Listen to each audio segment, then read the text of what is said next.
Unforgettable stories out of Western Jamaica from the scrapbooks of Adrian Frater. In another 10 to 15 years, Saturday night's bizarre shooting at the Freeport Police Station in Montego Bay, St. James, in which a prisoner disarmed a policeman and shot the lawman and another prisoner, will most definitely be numbered among the unforgettable stories from the West. I was quite fortunate to be the reporter who broke that story, as while the incident was unfolding, I was contacted by a person at the location who was able to give me a blow-by-blow account of what was taking place. After verifying the story and then having it published on the Gleaner's social media website, I rushed down to the Freeport Police Station, where I was able to get a first-hand account of what was taking place there. I am glad that I went down to the Freeport Police Station myself, because what I heard, saw, and based on what was reported to me earlier, it bears no resemblance to what the police released in their version of the incident. In this edition of what I would call a story that is destined to be unforgettable, I will provide an account of what took place from my notes and also from a video released by prisoners inside the cell block. Notes dated May 18, 2024. The Freeport Police Station in Montego Bay, St. James, was a hotbed of excitement on Saturday night as a prisoner reportedly disarmed a police officer on the cell block and then used a weapon to shoot a fellow prisoner and the lawman.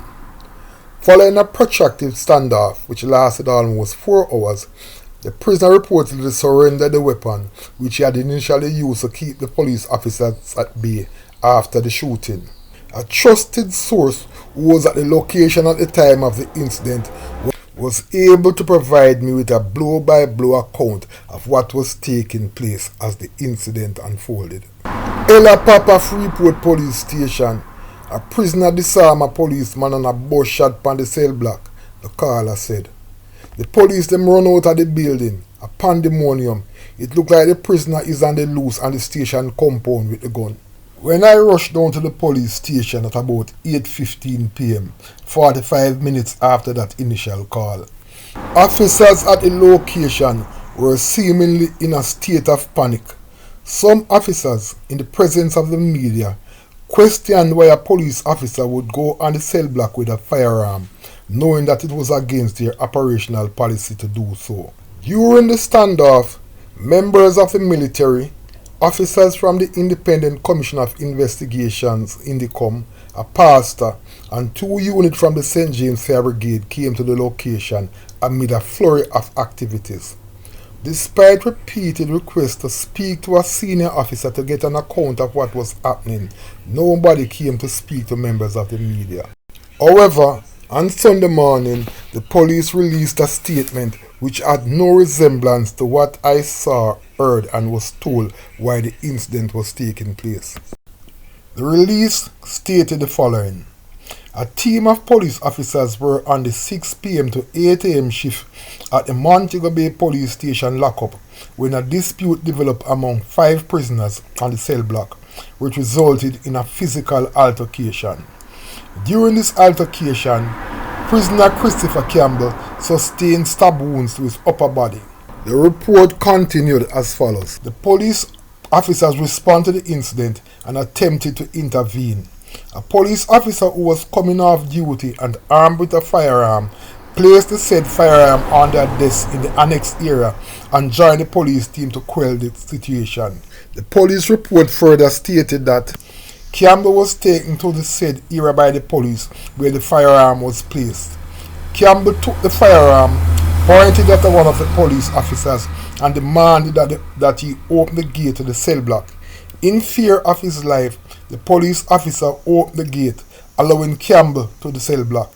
Campbell then discharged the said firearm in the direction of another prisoner, Matthew Reed, hitting him to the left side of his neck. The report continued that Campbell then discharged several more rounds in the area.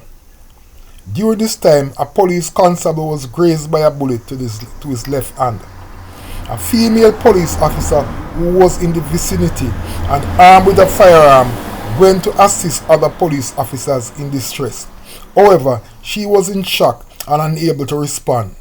One of the police officers who was on duty took the firearm from the female police officer and discharged 3 rounds in the direction of Campbell, hitting him to the upper body and left foot. Campbell then threw the firearm on the floor, after which the police retrieved the said firearm. The wounded persons were then assisted by the police to the Cornwall Regional Hospital for medical treatment. The scene is not yet processed. A subsequent video released by prisoners from the cell block also contradicts the police's version of the incident. This is the video. Kill him blood clot out. Yes, Freeport gone to look there. BS pen shell around there, watch out. Suck on my police, I fool the gun. Suck on my police, I fool the gun. BS pen shell around there, watch out. BS pen shell, watch out. BS pen shell and blood. BS pen shell and blood. Suck them up. Live bomb class shot does fire. Crusher boy when they call Bigfoot does fire and shot man and he go to jailhouse. They go kill him, see that? Boy does fire shot a while ago. Shot man in the neck for Angoli. Boy they have to do. 2 man just get shot in Freeport. 2 man just get shot in Freeport.